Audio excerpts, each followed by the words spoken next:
Bukod sa pizza roll at French toast na karaniwang ginagawa sa sliced bread, alam mo ba na pwede rin tayong makagawa ng cinnamon rolls or cinnamon bread dito?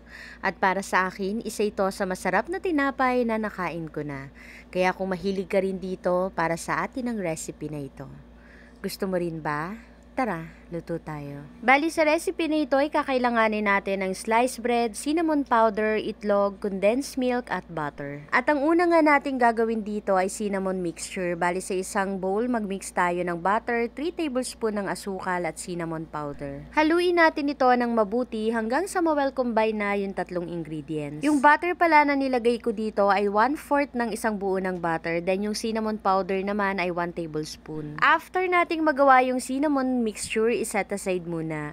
Next natin gagawin dito ay ifa-flatten natin yung mga sliced bread. Pwede kayong gumamit dito ng rolling pin or baso. Mga 8 pieces na sliced bread lang naman yung kakailanganin natin at saktong-sakto na yan sa ginawa natin na cinnamon mixture. At sa paggawa naman ito ay lagyan lang natin ng 1/2 tablespoon ng cinnamon mixture yung mga sliced bread. Then i-roll lang natin ito. At once okay na yung ating tinapay, sa isang mixing bowl maglagay tayo ng isang itlog at 1/4 cup ng evaporated milk. Pwede rin pala kayong gumamit dito ng fresh milk. I-mix lang natin ito, then yung niroll nating tinapay kanina ay i-dip lang natin dito bago lutuin. At sa pagluluto naman ng ating cinnamon rolls ay napakadali lang naman. Sa isang pan, magtunaw tayo dito ng konting butter, then ilagay na natin yung mga niroll nating sliced bread. At dapat mahinang apoy lang pala ang gamit natin sa pagluluto para hindi ito masunog.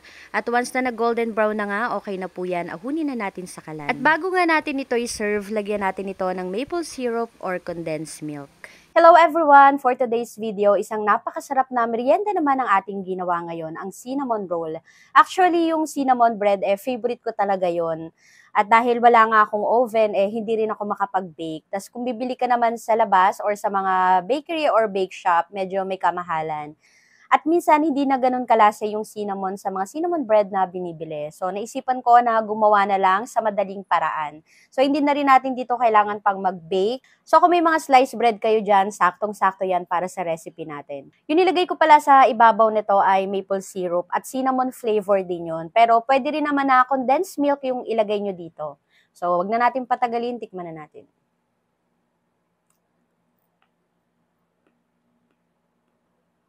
Ang sarap.